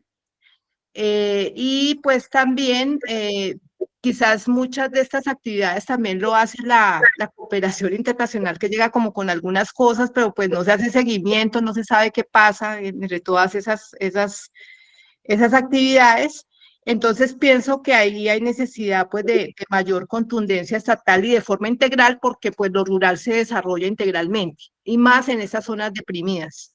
Entonces esto sería como algo pues relevante para que estos jóvenes que afrontan, digamos, más dificultades que un joven de una zona central de Colombia pueda permanecer allí. Sería como la otra. Y la tercera, no me acuerdo qué fue lo que me preguntaste de la tercera. No, yo creo que ya la respondiste con que qué porcentaje de los minis son agroanfibios, o sea, entre más pequeño, más diversificada es Ok. Pues en una de las diapositivas que saqué cuando se hablaba del ingreso agropecuario, en general todos son como 80-90% de la parcela, y cuando uno ve la caza y la pesca, sumado ahí todo estadísticamente, es muy pequeñito, creo que daba como 3%. Entonces, en este caso, pues por tener parcelas, pues ellos se dedican a la tierra y de vez en cuando pescan y cazan. Dale, o sea, si quieres, dale Juana, y ahorita Jair, que seguro Juana tú quieres intervenir con respecto al tema. Entonces dale Juana y ya viene Jair. No, muy brevemente, porque pues Claudia sobre todo es la más conocedora de estos temas económicos, pero uno sí tiene que decir que efectivamente hay un problema de envejecimiento rural grave, ¿no es cierto? Pues hay envejecimiento en todo el país, pero en el sector rural, digamos, después de haber sido un país agrario, ¿no es cierto?, que fundó, digamos, mucho de su economía en lo agrario, pues hay un proceso de envejecimiento y de desagrarización en muchos casos. Entonces eso hay que considerarlo, sobre todo cuando uno piensa que todo el tema agrario ha estado tan desvalorizado, ¿sí? Social y culturalmente porque es un trabajo muy duro, pero también muy desvalorizado, y por supuesto los jóvenes no quieren hacer. O sea, inclusive gente rural que no quiere irse del campo, pero no quiere hacer el trabajo agropecuario, o por lo menos agrario, agropecuario es menos. Entonces yo prefiero trabajar en construcción, o yo quiero ser campesino, pero yo trabajo en construcción, o hago mototaxismo, o hago guadaño, arreglo fincas, etcétera, pero no la siembra y el cultivo. Eso es un problema que están enfrentando seriamente los cafeteros, ¿no? Y que parcialmente esa mano de obra ha sido suplida por los venezolanos. Entonces yo sí creo que hay también un trabajo importante de revalorización de lo rural, de lo agrario, de ese trabajo etcétera. Y creo, como dice Claudia, que en efecto, pues eso tendría que estar ligado con una concepción del desarrollo rural, o sea, ¿qué es lo que se espera? ¿Es solo infraestructura? ¿Es apoyo técnico, económico, etcétera? Es decir, ¿cuál es el modelo finalmente de desarrollo que se quiere promover? ¿Sí?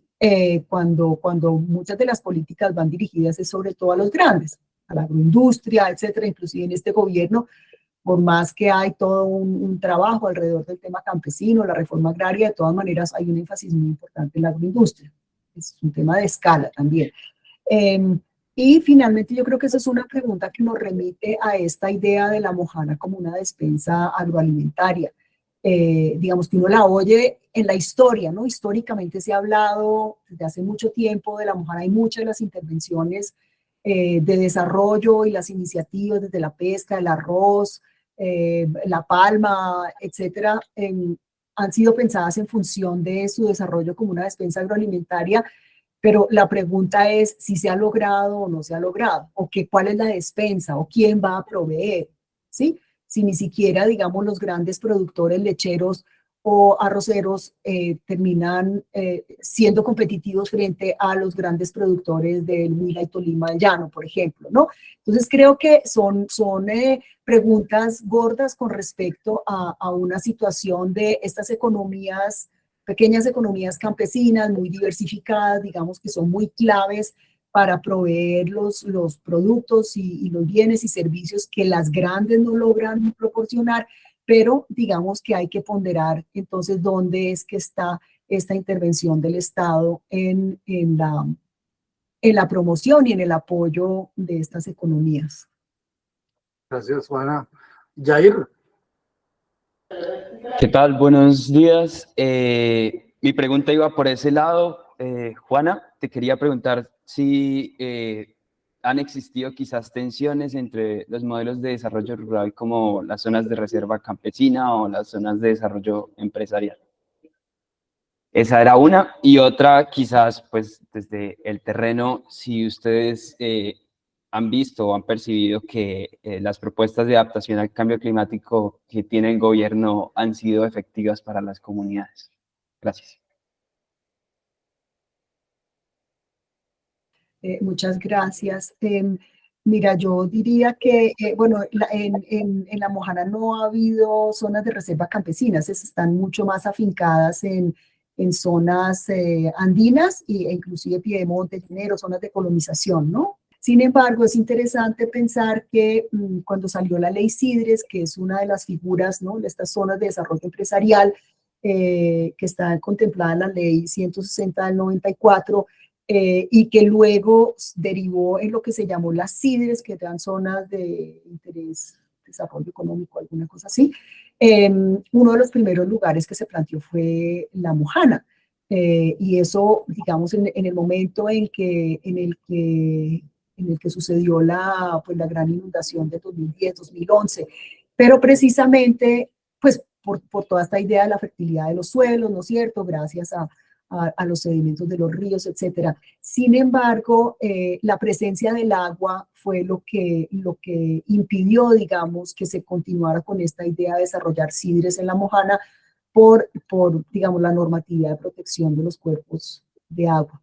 Entonces, la Mojana ha sido como un escenario de una cantidad de iniciativas que después no se sabe a dónde llegan, el catastro multipropósito, etcétera, ¿no? Eso es interesante.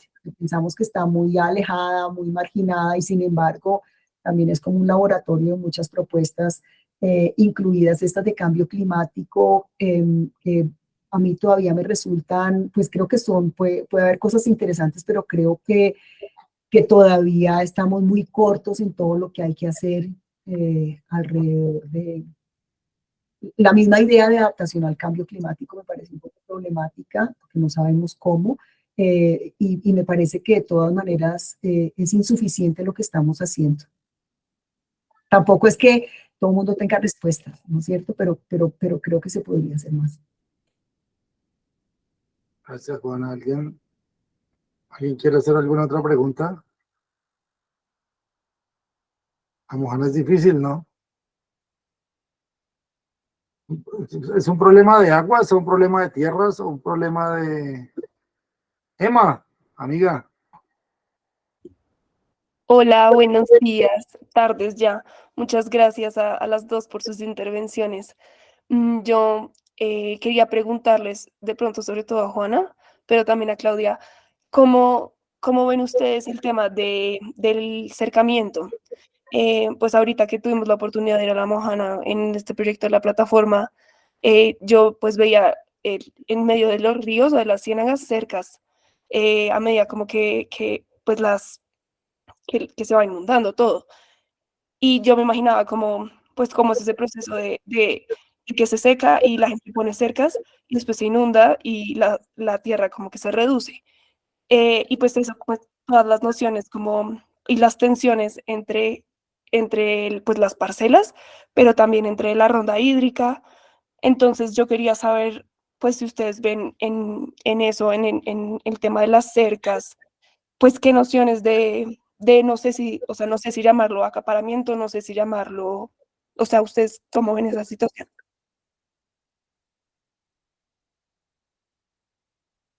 Si quiere, Claudia sigue y yo respondo luego.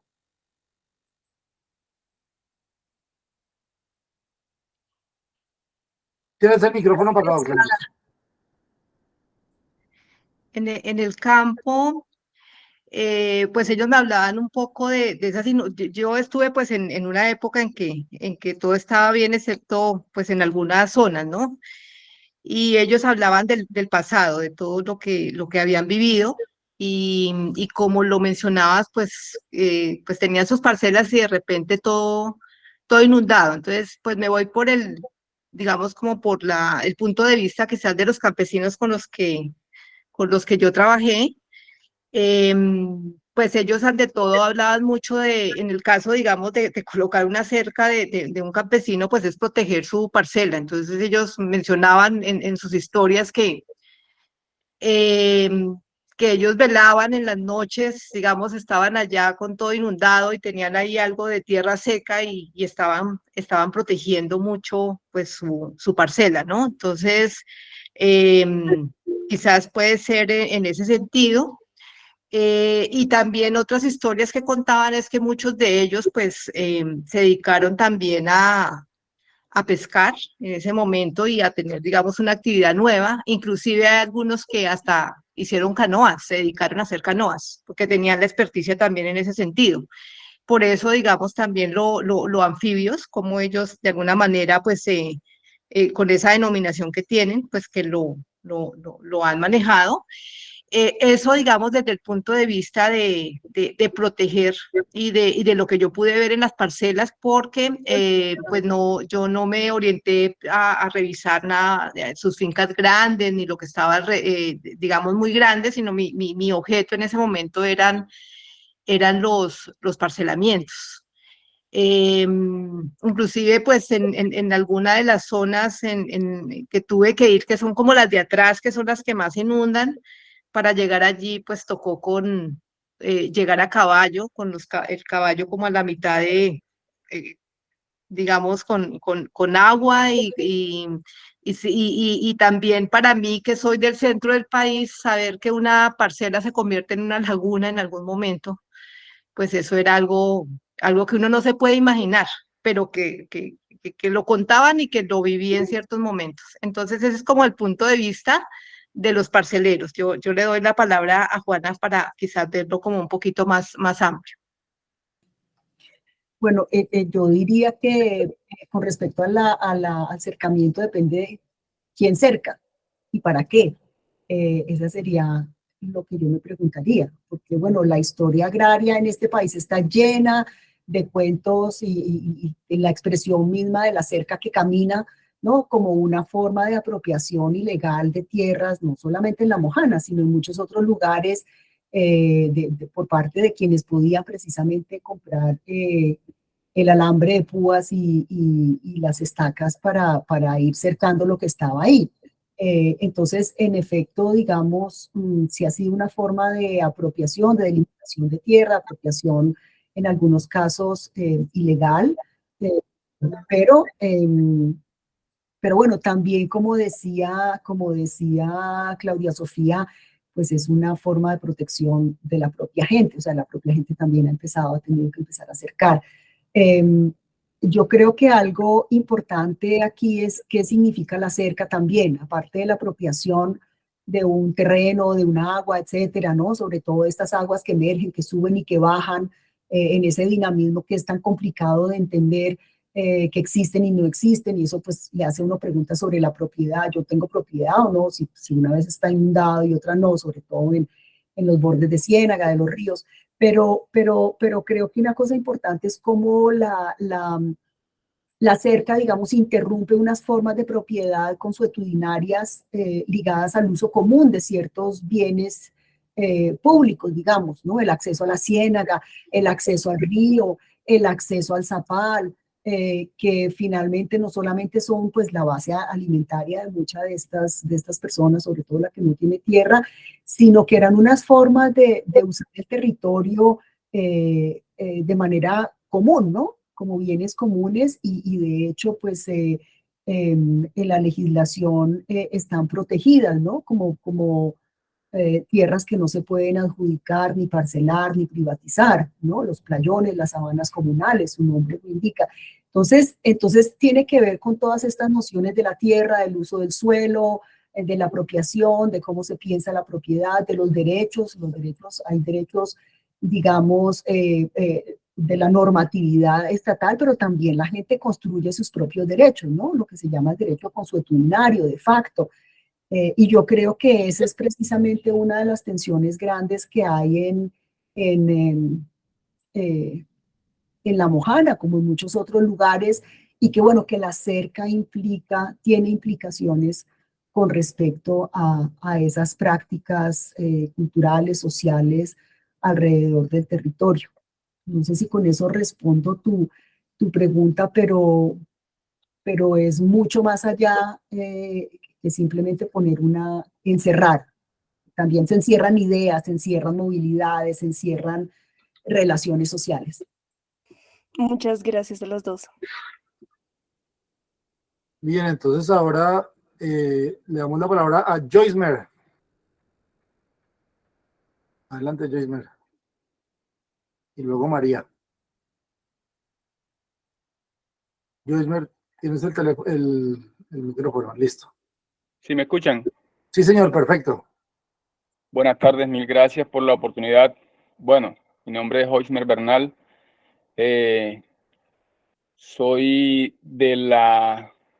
Pertenezco a la zona hoy inundada en el municipio de Majagual, zona de Rabón.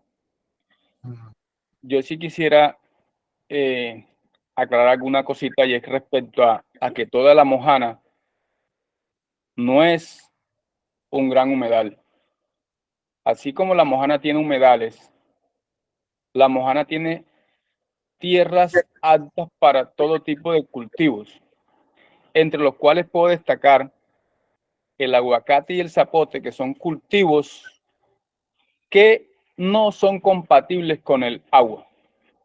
Esos cultivos, una vez se inunda, inmediatamente mueren. Sin embargo, en esta zona en la que yo vivo, conozco desde hace mucho tiempo ese tipo de cultivos, también como el cacao y el coco. Entonces, ¿cuál es nuestro gran problema? Nuestro gran problema es lo que ocurre en el río Cauca. Es la sedimentación a la cual está expuesto el río Cauca, lo que hace que pierda su cauce y desborde hacia nosotros, porque nosotros obviamente estamos por debajo de su nivel.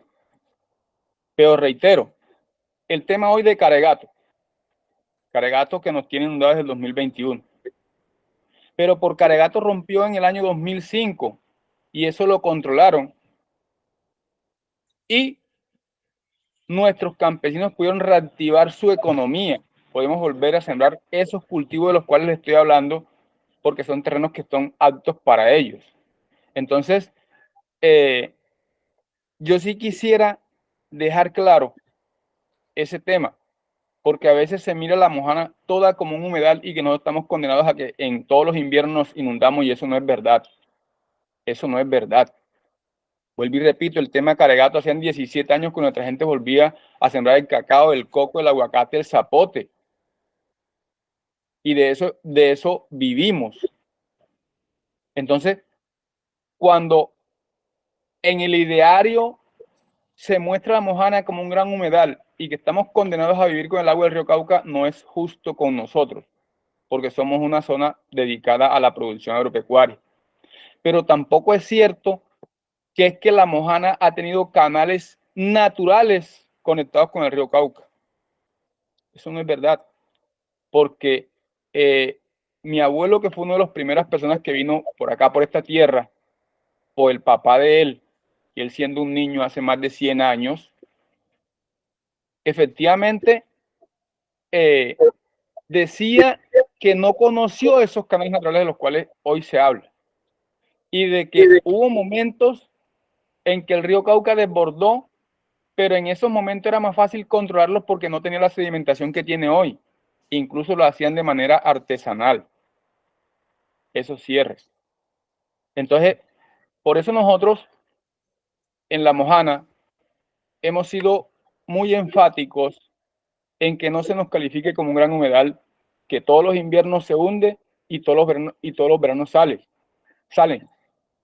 Que las cercas se corren permanentemente, porque no es cierto. Mire, acá hay fincas con más de 100 años de tradición que usted puede verificar en las oficinas de registro de instrumentos públicos, y efectivamente ahí están los linderos y está todo. Obviamente que hay zonas de la Mojana, y no es específicamente la de Rabón, sobre todo para Sucre y esos municipios en que hay bastantes ciénagas y son inundables. Pero reitero, acá hay zonas que son afectadas por el descuido o el mal manejo que se le ha dado al tema del río Cauca. Y sobre todo, que cuando se construyen se hacen las obras de contención, no se le hace mantenimiento pertinente. Es decir, se permite que se erosionen los terraplenes con que sostienen el agua, y obviamente eso con el tiempo, si no se le hace mantenimiento, lógico, vuelve a romperlo, porque, repito, el río Cauca ha perdido su cauce gracias a la sedimentación que hay hoy. Yo lo invito dentro de 8 días. Dentro de 8 días el señor Marco Tulio Uribe va a dictar este seminario. O sea, la idea con estos seminarios es que, digamos, como usted lo dice, la voz de todas las personas que estamos interesados en la Mojana plasmen las cosas de tal forma que se genere un espacio de discusión. Yo con lo que usted está diciendo, pues le comento, o sea, es claro la necesidad de poner sobre la mesa estos temas. Que nos hemos dado cuenta al interior del seminario, que hay varias posiciones con respecto a eso, incluso de personas al interior de la Mojana. Entonces la invitación es a, digamos, a tratar de organizar presentaciones de tal forma que se plasme muy bien eso. O sea, yo le digo que en 8 días va a estar muy interesante, porque el señor Marco Tulio Uribe, que digamos es un ingeniero que trabaja ya en la Mojana, pues si tiene tierras en la Mojana, él es, digamos, de los promotores de las mismas acciones que usted está mencionando. Entonces la idea de este seminario, que es que se plasme esa versión, y después buscamos una persona, digamos, que digamos, si cada uno de los que tienen versiones al respecto las plasmen, para que al final, pues entre todos, pues tratemos de llegar a no a un punto en común, sino a una visión común que logre, digamos, que las percepciones sobre la Mojana se puedan ver, que sean diversas, y ver cómo se maneja eso en semejante diversidad y semejante complejidad. Pero sí le agradecemos mucho su su intervención, porque pues sí, o sea, eso es un caso que ahorita nos tiene pues fregados a todos. No sé si Juana o Claudia quisieran, digamos, apuntar algo con respecto a lo que dijo Oismer. Yo creo que lo que sí hay que celebrar es precisamente esa diversidad de voces y de experiencias y de perspectivas y de puntos de vista y de intereses. De otra manera, pues resulta muy difícil pensar una región pues que desborda por su complejidad y donde cada uno solo tiene una perspectiva pequeña, porque es además en términos de su extensión también es muy grande, sus dinámicas. Entonces a mí lo que me parece muy interesante es precisamente, esto es un reto para la complejidad y para obligarnos nosotros, digamos, también a tratar de abrirnos la cabeza, los ojos, el cuerpo, los sentidos, en pensar, en entender, en sentir la complejidad y qué bueno que hay gente con la que podemos intercambiar, ¿no? O sea, pensar que alguien va a tener una respuesta o una idea correcta es imposible. Entonces me parece muy importante y creo que es lo que llama a que este seminario se mantenga y su éxito, por supuesto. No, listo, pues nada, yo creo que ya tenemos que ir cerrando porque ya se acerca la 1. Les agradecemos a todos como siempre por su presencia y pues de nuevo, como lo mencioné, en 8 días estará el ingeniero Marco Tulio Uribe hablando sobre los problemas de la sedimentación y la visión que se tiene de las obras que se deben realizar en La Mojana para, digamos, para que este problema de las inundaciones se mitigue de alguna forma. Entonces, muchísimas gracias, Juana, muchísimas gracias, Claudia. De verdad, muy chévere que hayan hablado del problema de tierras que... Muchas gracias a todos ustedes. Chao, que estén muy bien. Muchas gracias, muy interesante. Hasta luego, muchas gracias. La grabación va a estar la otra semana en el canal de YouTube. Bueno, que estén muy bien. Bueno, Jorge, cuídate mucho. Juana y Claudia, que estén muy bien. Muchas gracias, una feliz tarde. Felicitaciones, excelente espacio. Nos vemos, Jorge. Yo lo llamo a cuadrar lo de la viaje a La Mojana. Muchas gracias, felicitaciones. Quédate atento, gracias. Profesoras, feliz